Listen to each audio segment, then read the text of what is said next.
The iPhone 15 series will launch tonight at Apple's Wonderlust event, which will be held tonight at 10:30 p.m. in India. The launch is being hosted at Apple's headquarters in Cupertino, California. The iPhone 15 Pro and Pro Max models are rumored to have a lighter, more durable titanium chassis with a brushed effect to reduce fingerprint smudges. The device's edges could be smoother and more rounded where the metal meets the glass. The renders so far show a USB-C port at the bottom. One can expect to see larger displays on the iPhone 15 Pro models as the leaks show there will be reduced bezels. The mute switch is widely rumored to be replaced by an action button with customizable functionality, allowing you to perform various tasks quickly. The A17 Bionic chip will likely be reserved for the new 2023 Pro models. In terms of optics, the telephoto and ultra-wide cameras on the Pro models are set to get more megapixels than before.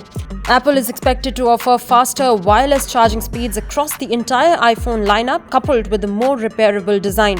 The iPhone 15 Pro is tipped to get a massive price hike.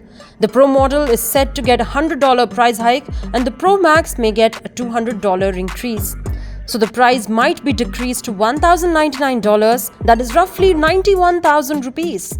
The price of the new iPhone 15 Pro might be increased to rupees 1,39,900 rupees and Pro Max at rupees 1,59,900 rupees. But these are just predictions based on the leaks. Currently, the India pricing for both Pro models remains uncertain. It could either stay the same as last year or potentially increase.